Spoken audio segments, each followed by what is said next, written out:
DJ LeRoy. NightWatchman. Buddy, how you doing, man? I'm well. How about you? Good. So you know what? This particular show is really special to me. You know why? Because JP Morgan Chase basically hit us up and they see the importance of getting people, residents, small businesses, the content, the information necessary to help them thrive and grow. Mm-hmm. So I'm really excited about this one. What do you think? Oh, it's good. And we have a nice, diverse selection of relationship managers from JP Morgan Chase, some from Harlem. We have one from Chinatown, one from the Lower East Side. So we're going to get a real interesting cross section about what they do and how they can help our community. Yeah. You know what? And I'm thinking to myself that I know Nichol is one of our people who we've had on here before. I think that she may be coming back probably next month to actually talk about some stuff. What do you think? Let's make it happen. Okay. But in the meantime, we got a new one. And she's hot off the presses. We have Rocky Choudhury. And Rocky, how you doing? I'm doing great. Thank you, Curtis, for having me. Thank you, NightWatch, for having me as well. Super excited to be here and represent for Harlem. Like you said, fresh off the presses. I'm the community manager in Harlem. That's right. Nichol has since been promoted to now executive director, spearheading, trailblazing our community manager role over 2 years ago. And so now I have the honor and pleasure of taking over those big shoes that were left in Harlem and making my move in Harlem as an Upper West Sider and upper uptown girl. That's right. I understand that you are actually a Harlemite now. I am. I'm an East Harlemite. Yes. All right. And it's welcomed me with open arms. Beautiful. So you know, Rocky, before we have you bring out some of the other folks, why don't you tell me a little bit about your journey, right? But also, I'd like to know why, let's say, specifically that role there at 55 West 125th Street is so important to the community. Of course. So I started in banking over 11 years ago. I was actually a biology student. I had no intentions of going into banking whatsoever. I'm half Dominican and half Bengali, so speaking about money was not normal at home. Yeah, I'm very much a product of New York. So when I started in banking, I had no banking knowledge whatsoever. I was lucky enough to work in an affluent neighborhood where I was learning so much about how to process money, how to understand money, how to save. Which were not the habits that I had. I like to call myself a recovering financial mess. So I learned so much from my affluent clients, and then in turn brought that back to my community, and the community brought myself up and built my career as I built them up, and I saw how much of an impact that had. So when the community manager role came about, started here in Harlem over 2 years ago, which Nichol took over, I said, that's something that's going to stick with the firm, and that's something that I need to do next. So I was lucky enough to make that dream a reality, and now being placed at 55 West 125th, which is why it's so important to me. Nice. Okay. Well, now, you know what, Rocky? Why don't you bring out some members of your team? Let's see who you gonna have on deck next. All right. Well, I gotta toss it over to my colleague representing East Harlem, Jason Gomez, who's actually fresher than me off the presses. He just joined our team. Wow. So you are really a newbie, Jason? Is that true? Hey, rookie, but I got some veteran qualities, though. So he still has the sticker on him. I love it. Now, Jason, do tell. So I'm here, Rocky. Biology to finance? Like, what's your journey, man? Yeah, it's going to sound pretty much just as wild. But first off, Curtis and Bob, thank you guys so much for having us. It's an absolute pleasure for us to share our mission that we're all passionate about. So my journey is going to mirror Rocky's in some sense. So I went to Syracuse University for undergrad. Orangeman, yay! Orange all day. I went there for TV, radio, film. So I was doing Wow. for, a big chunk of my time, and decided to kind of switch careers just because my show was really based off of music, and the music industry had changed throughout the years. So got into finance. Been with Chase since 2011. So 11 years later, Nice. in the branch as first a banker, became a assistant branch manager, actually in East Harlem for 5 years. And then, had the absolute pleasure of, the community manager role for East Harlem, which was the same community that I was already serving. I was able to take on that role fairly recently. Nice, nice. Well, welcome, my brother, for sure. For sure. By the Absolutely. way, you know what we learned from what he just said? With his background in broadcasting, you can be replaced, DJ LeRoy. Yeah. Okay, don't come for me, Jason. Don't come for me yet. Okay, please. Your job is safe, I promise. Thank you. Rocky, who we got next? We got my girl Wendy Velazquez representing for our Lower East Side team. Wendy. All right. Welcome. You are on mute, Wendy. Oh. Uh-oh. Something's not happening here. Wendy? Uh-oh. Rocky? Who else is on deck? No worries. We have Ryan Chow representing for Chinatown. All right. Ryan. Hi. Good morning. Good morning, my brother. Good morning, How you Curtis doing? and Bob. I'm good. Thank you so much for having me. So, fun fact: I actually heard your podcast before because when I was trying to understand a little bit more about a community manager role, I stalked my boss Nichol a little bit, and when I Google her, the first thing that popped up was your podcast. So, oh my God! I listened to it, and obviously at the time, I don't know how long ago was it, but at that podcast, you guys were talking about the innovation of the Harlem community branch and what the community business development is doing. So when I heard I have a chance to come in today and talk about the evolution of it, I'm just so grateful. So thank you for having me and having us today. Absolutely. And Ryan, please tell me about your journey. Now, I've heard about radio and broadcasting. I've heard about biology. So do tell, what did you study? So I study in business management. So I actually was raised in Hong Kong. And I came here on my own 11 years ago, wanting to pursue the American dream. Nice. At first, I was just studying, and then I decided to find a part-time job, which is working at JP Chase. And I think, from my time in various different roles, being a banker, sales manager, I really connect with the community here, because when I talk about Chinatown, it's like we're serving the whole population. We're not just serving this neighborhood. People come here for the familiar faces and the culture. And when I first came here, like I faced so many challenges and difficulties, like many Chinese immigrants have to face, not understanding the American financial system and all that. And I think I was very fortunate to work here for like 8 years to surround myself with specialists. So that's kind of like where my passion comes in as a community manager. When I connected with Nichol, it's to give back and share this resource and the expertise that I have, so people don't have to feel afraid anymore. So that's my passion of being a community manager. Beautiful, beautiful. And you know what, Rocky? Let's see if we can bring out Wendy again. You think she's ready? Hey, Wendy.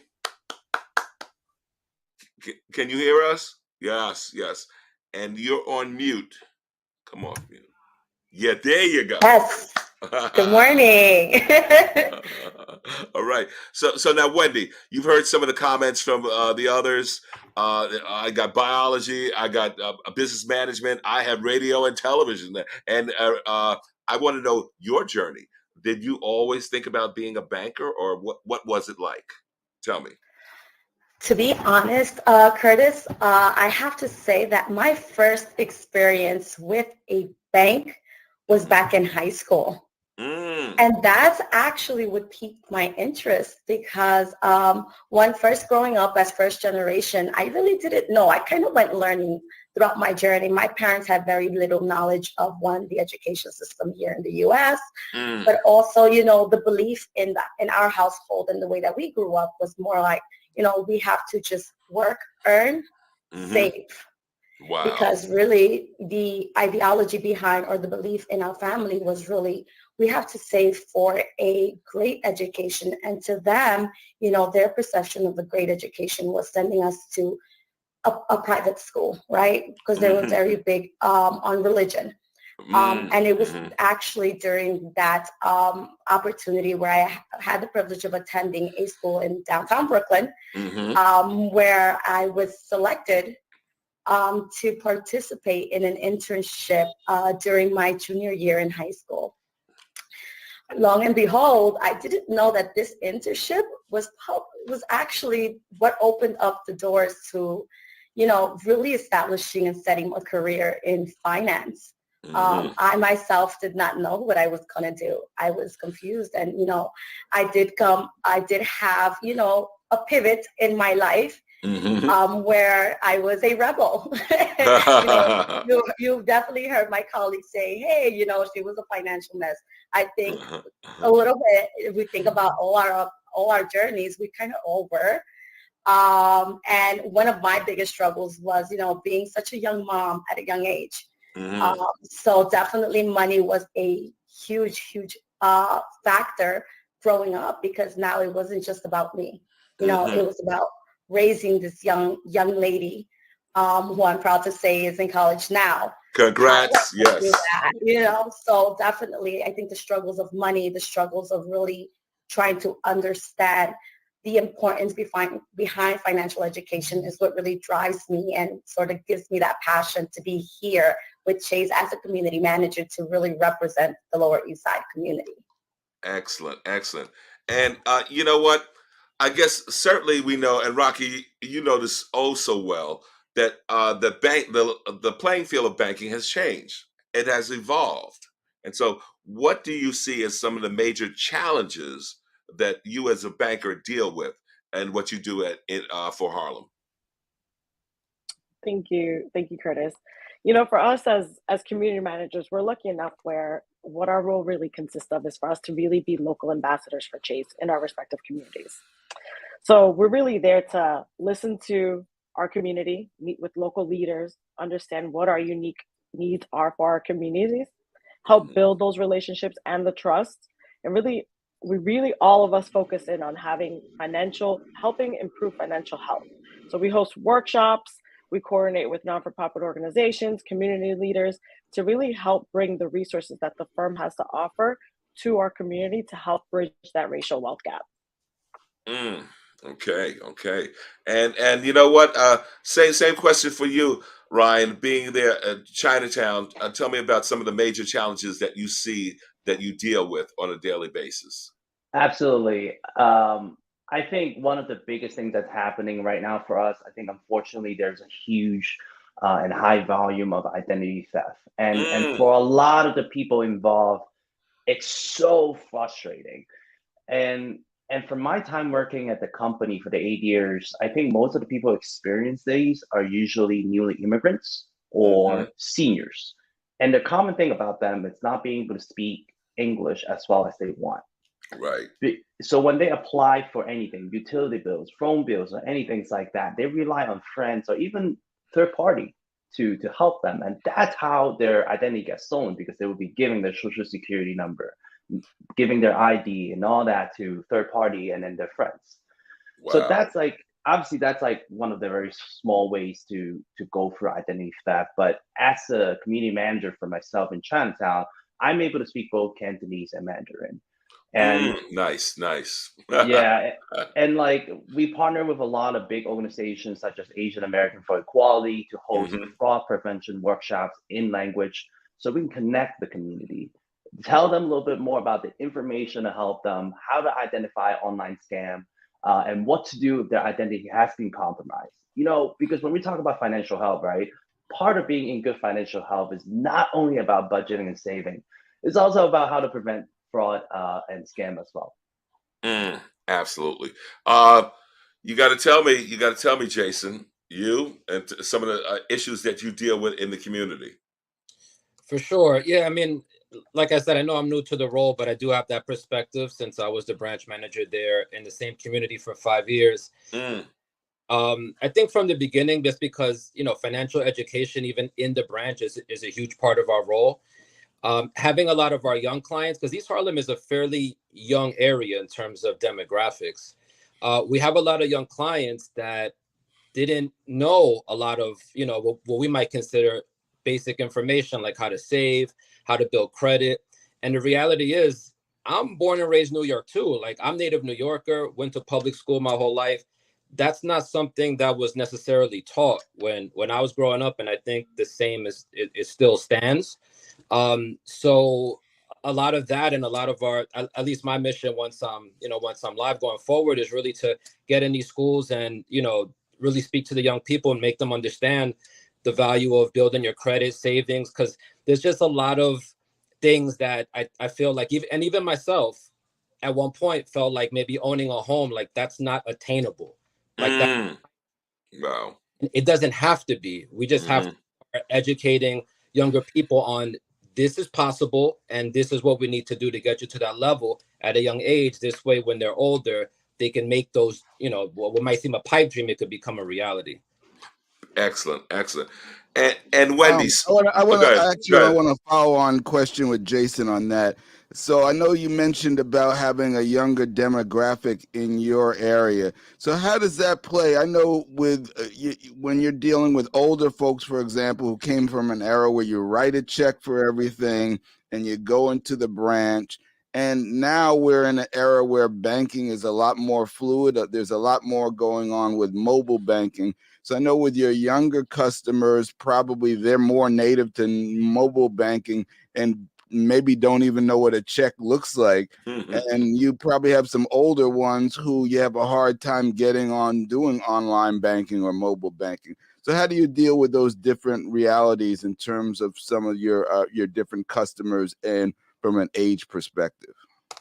Yeah, I think the main thing when you're dealing, because obviously no customer is the same, and sometimes I think like grouping elderly clients all in the same bubble or younger clients all in the same bubble, everybody's different. So like our main perspective, especially like is just to give as many options as possible. Because at the end of the day, when we're delivering options, there has to be a comfort level. If one of our clients is not comfortable doing something, they're not going to do it. So our job is just to let them know, like, this is our resources. This is what we have available. We obviously can help them, use whatever we have available. But it kind of also goes back to some of the stuff that Ryan was saying about just protecting yourself, being as safe as possible. When it comes to maybe things that we used to do back in the day, we just offer what we can do now and how that's, that could be beneficial to you going forward. Nice. So, Wendy, and you heard what Bob was saying. Certainly, we do know that the evolution of banking is very, very different. Now, your daughter's having probably a very, very different experience than you had when you first actually touched the bank. So, tell me about how you're evolving, or she may be evolving in this.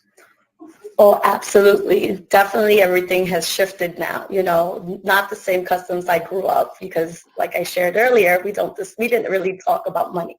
So now with my daughter, because of the knowledge that I have, and that I've acquired with Chase, we actually have these one-on-one conversations. And, she recently said, well, Mom, I think I'm ready for a credit card. and my response to that was, have you taken my credit workshop yet? I said, because until you take that, you're not applying for one. So really, to answer your question, right, we have these questions, right, during dinner, when we're sitting down for the weekend or just commuting, whether I'm to work and her to school, we're actually having these conversations in regards to budgeting, in regards to the importance of saving, and really talking about our financial goals. And at first it was like, okay, I said, well, what is it that you want to do? What makes you happy? And she recently said, well, now that I'm older, I would love to have my own apartment. So nice. We turned that into a financial goal, and we're really going through the steps, which really is what we teach during our workshops. Beautiful, beautiful. Okay. All right, well, that's great. It's like eating your own cooking, you're teaching at home what you're teaching at work. Now I also have a follow-on question also for you, Wendy. And I want to talk a little bit about small businesses, because small businesses are the lifeblood of every community. It's where the job creation is, and they have all of the same personal challenges, and then they have the complexities of running a business in a city like New York, which is a wonderful city, but very, very complex, a lot of things going on. So how do you guys approach that nurturing of businesses? And again, the same thing, there's a whole lot of new tool sets that you use, but you might have some businesses that are not familiar with them. So tell us a little bit, and I want to pass that first to you, Wendy, and then to the rest of you, about how you guys deal with your small business customers. Very good question. Well, to your point, we do teach financial education, but how do we help our small business owners? And I can speak specifically more towards the Lower East Side community, which is basically comprised of about, give or take the percentages, about 28% Hispanic, 25% Asian, the Asian community, and about 10% Black. How do we help them? Is that we provide workshops in partnership with our team members or our colleagues from the community banking team to help them and provide them with the resources and the tools that they need to help them grow and retain, and just overall, how can they excel their businesses? And aside from that, we also provide this one-on-one mentorship with our partners to really help them identify pain points in their businesses. For example, like in the Lower East Side, I have 2 upcoming workshops, and you heard this earlier from one of my colleagues in regards to language plays a huge role in really helping our community. I'm actually going to be facilitating a Spanish language workshop for small business owners this weekend, followed by an English one, so that it can actually be culturally responsive to everyone in the community. Beautiful. And you know what, Night Watchman, before we go further, I understand that Nichol King was listening in on this particular conversation, and she's asked whether or not she can join. Let's see if that's possible. Nichol, how are you? I am doing wonderful. Can you guys hear me? Yes, we can. Welcome. Thank you so much. My team, awesome. Yes, indeed. So, you've heard what your colleagues are saying. Your team, I'm loving them already. So, tell me about what do you expect from your team? Yeah, well, first of all, Curtis and Bob, you guys know I truly enjoy coming on the show. And I truly enjoy. Thank you. I think the last time I was on was probably 2.5, almost 3 years ago, and we were talking before about the lockdown. That's right, before the lockdown. Okay. And we were talking about me being the first ever community manager for JP Morgan Chase. So as I heard from my amazing team that the program has gone national. And since me being the first, we've actually hired 150 community managers across communities throughout the country to do the great work that you heard my team that they're doing in their respective communities. So I'm so proud of that, and so proud to be at JP Morgan Chase, where we're truly making financial health a priority in the way that we do business, and helping communities understand that we are truly the bank for all. Absolutely. Yes. Now I love you, and I will disregard your shameless plug. And it was beautiful. But your bankers are truly. I feel that they are from and want to really do a good with the community in all aspects. So you know what? I'm interested now, because I met Rocky at an event. I thought I might run into you, and that was, of course, the Greater Harlem. What was that? That was the real estate board.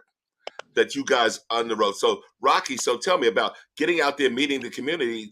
Tell me about that experience in terms of really just filling those shoes that Nichol left. How's it been? It's been really spectacular. The community's been gracious enough to welcome me with open arms, obviously in partnership with Nichol. You know, walking through Harlem with Nichol is like walking through Harlem with a celebrity. we kicked this off during Harlem Week, which was spectacular. Welcoming me onto the team was really, really great. But yes, to your point, meeting you at the networking event for real estate, for professional real estate from Harlem was spectacular. That's the perfect example of how we're meeting our community where they are, really touching upon the importance of different aspects for our respective communities when it comes to home ownership. I know that Jason shared about, you know, us with starting early with our students. So that was something that we recently just did in partnership with City College, actually, where we hosted our first ever event, Nice. where we highlighted the importance of financial health and really empowering each one of those students, parents, and faculty to really help them manage their everyday finances. So they were able to attend workshops around savings, credit, investing, and to your point around home buying. You know, as a student, you would never think, it seems almost like a pipe dream, like Jason highlighted. So being able to have those workshops for them to understand the basic concepts of how to purchase their own home and even investing was really fulfilling. We connected with almost 250 students, faculty, and parents for a full day of workshops. And we're really looking forward to opening this back up to the full community in April during our Financial Health Month. So stay tuned for that. Beautiful. Excellent. You know what, Ryan? So traveling back and forth, and certainly, and I heard what you said in terms of the importance of combating identity theft. Besides that particular touch point to the immigrant community, what other things are key on their mind? Oh, I mean, I guess I could also kind of relate to what Bob was the questions about small business as well, because there's so many small businesses in Chinatown. And when we talk about China, I don't know if you ever heard of Flushing, Queens. That's not a huge Chinese community. Indeed. Right? So I got to give some love over there. But the thing is, it's about Chinatown is there actually not a lot of Chinese people live in Chinatown. They actually work there. Most people live in either Queens or Brooklyn, but still, we're still serving the community what they need. There's so many small businesses in Chinatown where, and they struggle a lot, obviously during the pandemic, you know. And how we are raised, our culture is cash is king. And because of that reason, during difficult times like the pandemic, a lot of the small businesses weren't able to apply for PPP. They struggled to access the resource that should be available to them.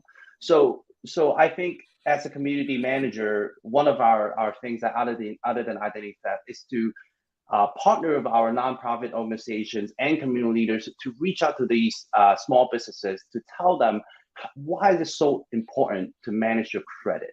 And not only that, we also have a team of business relationship manager that manages business accounts for the community. We actually go door to door sometimes to visit them and ask them for feedback to what are some of the things that we can help them to achieve their financial goal for their business as well.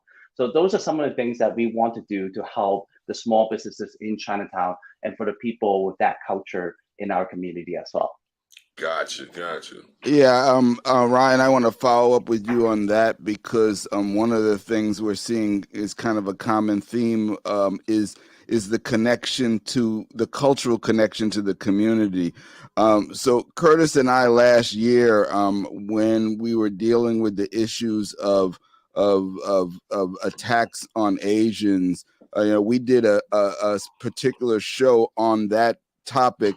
And we had a number of people from Chinatown, both residents and business people, talking about some of the unique challenges there. And so I just want you to talk about just how your connection to the community and understanding what the issues are can help inform the way you help them from a banking perspective. Understand. Yeah, I mean, like, oh, I don't even know how to get started from that topic, but there was definitely a lot of things that we're trying to do as the financial institution. I think one of the thing is first focus when it comes to anti-Haitian hate. It's our own people, employee. Like people come into the bank expecting us. You know, we are all Chase representative, but they don't know that a lot of us are actually grow up and raised in this community as well, and we're all part of this community. So the first thing I did when during the pandemic was working with the NYPDs to host a safety awareness workshop for our employees, for all the employees around the 4 branches in Chinatown. Teach them how to be safe. Teach them what are some of the things they have to be aware of when they at the train station waiting for the train and things like that. Those are the biggest thing, because like if we're not taking care of our own employee, we are not going to be able to take care of the community outside of our branch as well. So that was the one thing that we want to help out. And in terms of the community wise, like we adjusted, you know, maybe for the ATM time, because there are incidents that's happening in Chinatown location where, you know, things are not going well in the ATM area of Chase. So we adjust those times so that people could, sorry, I kind of lost my thought. So when during adjusting the time in the Chase ATM cheese, we kind of like not sorry, I completely lost my thought. No worries, no worries. It'll come. Okay. Well, I in terms of let's say stuff, I want to know, and I'm going to put you out there on a little blast here, Nichol. Yeah. Why Chase? Well, I mean, I can ask that question. Why not Chase? But wow. I will say, you know, I just celebrated my 14-year anniversary with the firm, and congrats. Thank you so much. When I think about JP Morgan Chase, I think about our commitment to all communities and to help them advance their financial health. So you heard from my team. We're very proximate out in the communities. We're out in the communities to build trust. We're meeting the communities where they're at. And, you know, because we do understand not everyone walks into a bank branch, or not everyone comfortable walking into a bank branch, but we want the community to know that we are here for them. And it doesn't matter where you fall on the financial spectrum. We have tools to help you succeed and improve your financial outcomes. So when I think about the marketplace, quite frankly, there is no other financial institution that has made a commitment, not only by dollars, but by human capital and deploying new job families like the community manager role, like the senior business consultant role, like the community home lending advisor role. So we're really, really putting not only dollars behind closing the racial wealth gap, but human capital. So that's why Chase. NightWatchman, do you buy that? Yeah, I buy it. I actually have a question that leads from something that Ryan mentioned, which is about and this was brought up to me with a friend who noticed that now they're having something with lobby hours where some of the ATMs are not available in the evenings. So is this a Chase-wide thing, or is it neighborhood by neighborhood? What's going on with that? Do you know? So yeah, for specific neighborhood data like that, I would definitely bring in my partners to really go over why we chose what neighborhood after neighborhood to make the ATMs available at certain times. But what I will say that the safety of our customers, our employees, and our communities is our utmost primary goal here at the bank. So we want to make sure that everyone is safe. So in terms of the ATM hours, yes, some of the ATMs close at 10 p.m., but then we look at the traffic of the ATMs, and everything that we do is data driven. So we definitely still have banking access 24 hours. You can go on chase.com to really understand the ATM hours and lobby hours for your respective community. Gotcha. Well, NightWatchman. Now, as a matter of fact, you were also in the financial area for like a minute, before deciding to do your own At least 15 minutes. Yeah. Okay. So, community bankers, I want to know, let's say, when I want to transition, let's say go into business for myself, are you guys welcoming of new entrepreneurs? Someone take it. Absolutely. Nichol, I just want to say absolutely. Nichol. Go ahead, Nichol. No, yeah. Ryan, you grab the mic, so go ahead. That's on you, Ryan.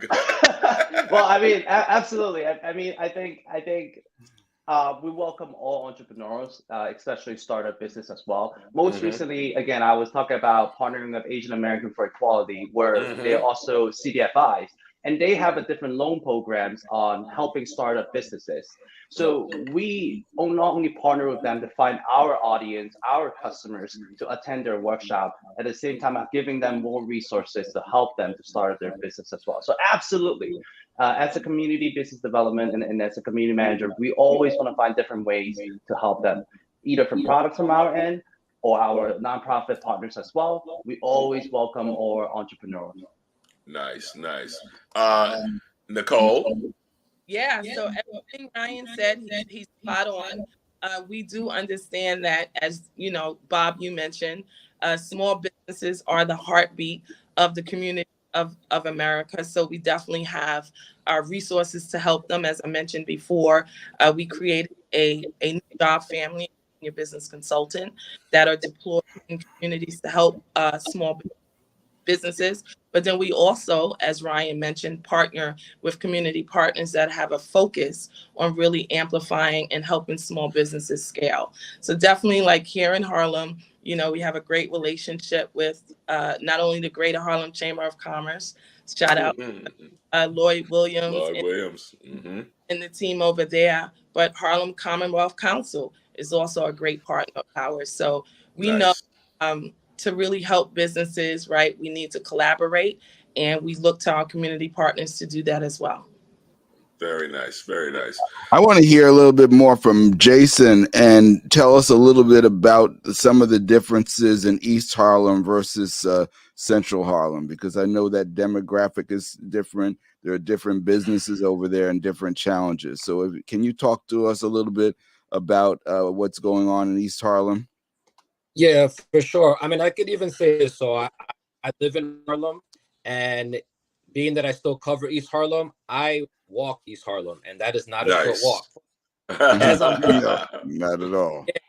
So I'm trying to stay in shape. So as you could kind of see. So I would say this, that probably the biggest difference, being that I'm familiar with both sides, is when you're in East Harlem, the amount of Spanish speaking only people that we have in the community is a lot higher. So East Harlem is primarily, it's a Puerto Rican neighborhood. You have a lot of South American, Central American. So a lot of our customers, even though we do have some that are bilingual, we do have a lot of Spanish speaking only customers. And a little bit of Italian too, correct? We do get Italian. We do have French. I know next door to the branch that's on 116, there's a center for Senegal, so we do have some French customers as well. But I would say primarily it's Spanish speaking. Gotcha. And Rocky, you got to tell me this in terms of, let's say, Central Harlem. The major explosion in terms of businesses have been, of course, restaurants or food establishments. Is that typically the entrepreneur that you'll see coming into your branch? We're lucky enough where we see a good combination of both. But yes, we definitely see an uptick in restaurant owners. I think that's consistent with East Harlem too, because living there, I can speak to that. Jason and I are like the opposites. But yeah, exactly. And to Nichol's point, partnering up with consortiums and organizations local to our respective communities really does help us understand how we can support each one of our communities. So like she's mentioned, working with the Harlem Chamber of Commerce has been an amazing partner, helping us identify how we can support all of our small businesses. But we've seen a lot of entrepreneurs, that was a result of COVID, where we had to think outside of the box, how we can have some money coming in. So being able to support those new entrepreneurs and people that are looking to open restaurants and different lines of business has been really one of our biggest focuses as well. And Rocky, would you say that because of the evolution of banking, especially with seniors, of which NightWatchman, I'm now officially a senior. I actually felt was very, very comfortable in terms of having a teller to work with. But now I just discovered that I can actually get a check, take a picture of it, and the money's in my account. Have you seen seniors also embracing the technology, or has it been a sharp learning curve for them? No, we go into it where we present the options. When you walk into a bank, the teller's going to present to you the multiple options that are available to you. We love to see you in the bank regardless, but we're there to present the different options that are available to you. To Nicole's point, we're there for you 24 hours. So if you're not able to come into a bank to make that deposit, we'll present to you the option of, well, if you can't make it, or especially for our senior citizens that might have mobility issues, we want to be able to share what resources are available and provide those solutions. And they can get that from coming into any one of our branches. All of our branch team will definitely present those options and make sure that you feel comfortable with those solutions before you leave the branch. But you guys won't fully get rid of all tellers, right? Because the comfort. No, we need the human interaction. Exactly. We got to present those solutions for you, and that comes in by you coming in. Beautiful. Well, you know what? I definitely have to say, now I'm thinking about, of course, I know the financial literacy. I know in terms of, let's say, the access to capital for, let's say, the small businesses.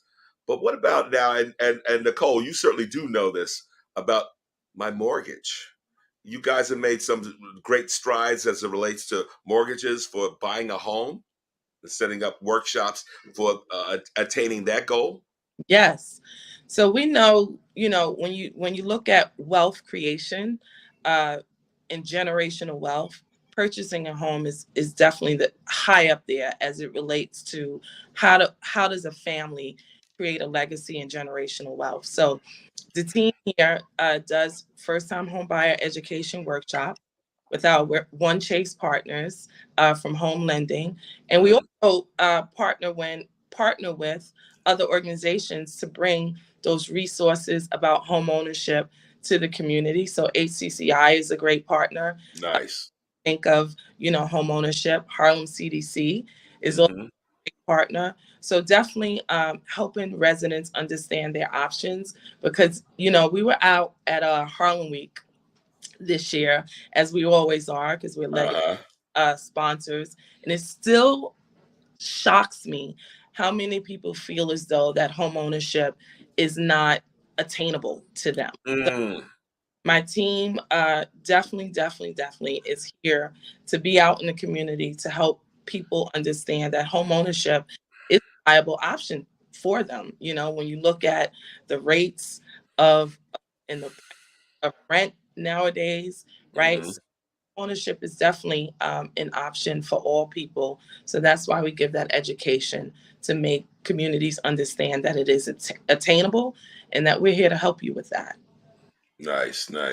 So I definitely feel from you guys, certainly has been about collaboration with community-based organizations. Are there any community-based organizations that really, are riding right along with you in terms of your mission, seeing that the financial education, but also, you say and whatnot, that you have access to finance or capital, but I don't really see it. Tell me that there are community-based organizations that really align with what you guys are trying to do in the community. Jason. Absolutely. Let me, Jason. Go ahead. Absolutely. When we look for partners in the community, definitely look for organizations that have synergy with our mission. So, nice. JP Morgan Chase, we made a $30 billion racial equity commitment a few years back. And one of the drivers, as we're talking about to wealth and inclusion, is home ownership.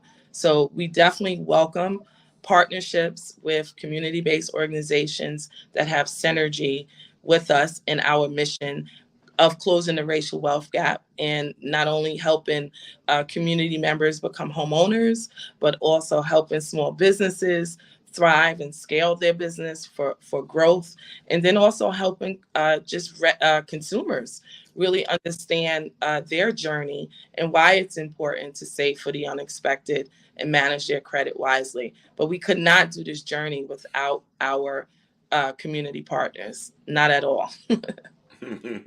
Nice, nice. Night Watchman.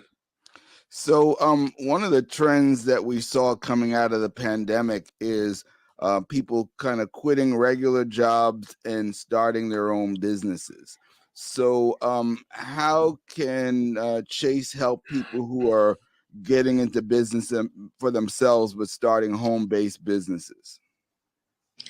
Yeah, so, as we've been talking about that, we created a job family called a small business consultant, and the small business helps entrepreneurs realize their dream of business ownership. So the first thing that I would say to any entrepreneur that's looking to open their business is, do you have a business plan? And again, this is where community partners come into place, where we work together with our community partners and refer those entrepreneurs to our partners to help them create a business plan. Then we do access to capital workshops. How do you operationalize your business? Is your business really a tangible business?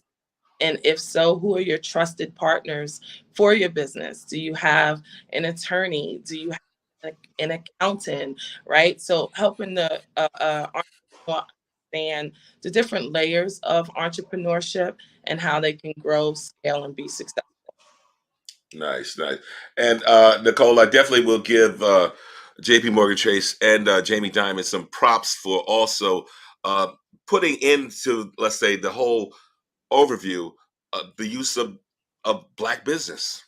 That had never been done before, especially by a financial institution. So a thumbs up on that. I have to say that literally with the stuff that's going on, and especially in the financial world, is there a reluctance now? And you tell me this, Ryan, has there been a reluctance for, let's say, the immigrant community to put their monies in a financial institution, or are we still just saving it at home under a mattress? I think obviously it takes time to really change the mindset, but our role I just started this role like 1 year ago, and this role isn't going to be disappeared. JP Morgan Chase created this whole department because we want to make it a long term. We want to start from younger generation. I think throughout the whole podcast, we talk a lot about, I think Rocky was mentioning, talk about City College. Those are the generation that's going to start understanding the importance of credit. What's the American financial system it's about, right? So we start from educating from there. We might not be able to change everything all at once at one time, but our vision is long term. So I think, like, hopefully, my parents are still kind of cash is king type of thing. Like, hopefully, hopefully all everyone here in this call and all our colleagues and around across the entire nation would continue to educate our younger generation, so that behavior could change as well. Nice, nice. And Night Watchman, because I know your people, they come from, of course, the Caribbean, as does my mom's, right? And so one of the things that they certainly did learn was the term susu, right? Which and Nichol, you chuckle because you know exactly what I'm talking about. So, and Wendy, I guess you know this as well. So do tell me, going from that forced savings amongst colleagues or trusted friends, have you found that there have been, let's say, an uptick in terms of people wanting to put their monies into a bank and letting it grow, as opposed to just the forced savings of a susu? Wendy, tell me about it. It's funny when you mention susu, because we have a similar term as well, which we call tanda. which is basically in essence the same thing, right? So it's funny that you asked that, because during a workshop that I facilitated about 2 weeks ago, that was something that came up. Wow. They're like, well, we have, that we have susu. What's that? What's the difference? So really part of our seminars, when we're talking about the importance of savings and budgeting, one of our curriculums really touches on the difference, or the pros and cons between having money at home or having it in a financial institution, right? We talk about, we talk about the interest, we talk about the insurance, and the effects it has on your money. So definitely, and to Ryan's point, slowly but surely, we are seeing a trend, and hopefully, but this is something that we want to be able to continue, because it's not overnight, but definitely I do see, some heads nodding, some like aha moments, and it's, definitely I feel like we're trending in the right direction. Gotcha. Jason, you were also feeling that too, huh? Yeah, no, the susu term is something I'm familiar with as well. Yeah, I think, yes, to piggyback off of what Wendy said, a lot of, when we're doing these workshops, it's just to give out that information. There's a lot of times where people don't know what they don't know. And that's really where we come into play. So I know the susu thing is super popular. I actually didn't know about it till I started working at East Harlem. I know different cultures, they call it, there's different terms. Different things. Yeah, the ones that's the one I'm most familiar with. But yeah, pretty much it's just us really sharing, what we have available, our resources. Us as community managers, we're resources as well. And then, we're just spreading that information to our communities. Nice.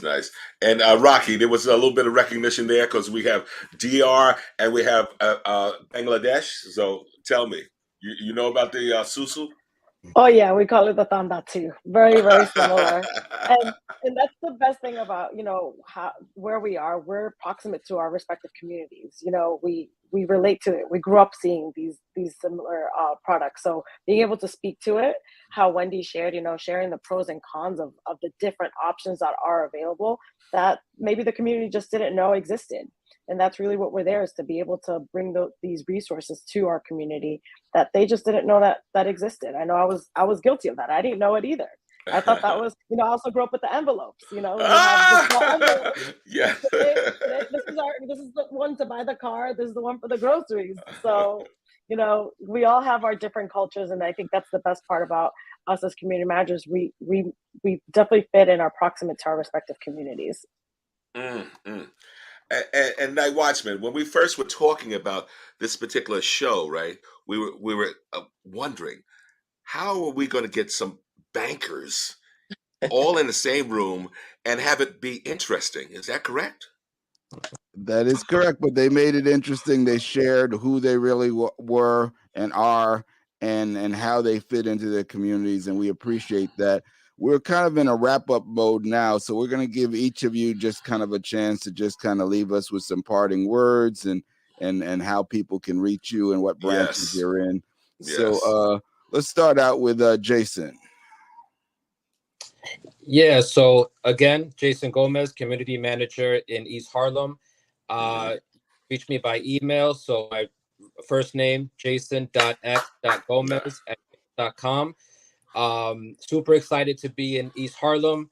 Hopefully, we could start making this change toward generational wealth, and start working on closing the racial equity gap that we have in the country. And I noticed Nichol, he has an X in his email as well. Is that a Chase thing or what? Yes. Well, for me, I don't have a middle initial. Gotcha. Okay. Next, Ryan. You got it. Well, first off, again, thank you so much for allowing me and our team to join your podcast. It's amazing to be here, because as I mentioned before, I did a little stalking when I became in this role, listening to the first podcast with Nichol talking about the innovation what community business development is about. And today we talk about the evolution of it. And it's just, I'm extremely proud to be working in a company like this who really focus on helping all communities that we serve. So again, to the audience out there, my name is Ryan Chow, and I'm the community manager from Manhattan, Chinatown. You can reach me from my email from, I think it's right there below, in the left bottom right there, ryan.y.chow@chase.com. And Y is actually my first name. It's called Yoy Chak, just a fun fact. So very nice, very nice. Oh man. Okay. Night Watchman, pick and choose. Okay, Rocky. Yes. Thank you again, Curtis, for having us on the show. Who would have thought? You know, we crossed our paths not too long ago, and here we are. I think it was the next day I was told I'm going to be on your show, so we were really excited to definitely reconnect. I wanted to keep it a little surprise. Very nice. So you can find me at 55 West 125th in Harlem. My contact information is on the screen, rocky.choudhury@chase.com. Please come visit us at the first ever community center that we have nationally. We started this movement in Harlem, where we bring our educational resources to you in your community. So please come visit me to see one of our wonderful workshops that we host on a regular basis at our branch. Thank you. Beautiful, beautiful. And you know what? We got Wendy. Thank you so much, Curtis, for having us on today. Such a pleasure to be able to be vocal about the work that we're doing here on the community banking team. So definitely, please don't be shy. Stop by the Lower East Side here, grab a bite at the Essex Market, and then come visit me at Delancey. And definitely you can find me at wendy.g.velazquez@chase.com. Thank you so much. Love it. And you know what? If I do visit you, Wendy, I want some sour pickles from the market, okay? All right. Absolutely. Beautiful. And Nichol, take us out. Well, Curtis and Bob, thank you so much for allowing me and my team to come on. Really, really excited of the evolution and growth of the community manager role, and me now being an executive director for community banking and having a team of 18 community managers that are deployed in communities of color doing some amazing work. I can be reached at, actually my email address is there, but at chase.com. And I just want to give a shout out to all the Soul Lounge primetime listeners. So much, Curtis and Bob, for all of your support in my journey, in my career. I appreciate you. Oh, thank you. Thank you so much. And you know what? I got to give a major shout out, even though the team that she roots for, I don't agree with. And that, of course, is Brianna Curran. I'm going to give a major props to her.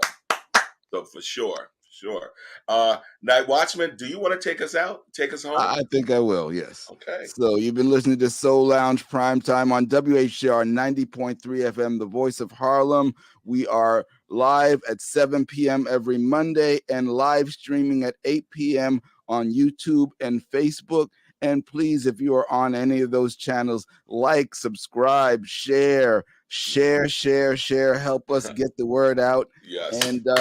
And join us again. We're back every Monday night, so don't miss us. Thank you so much.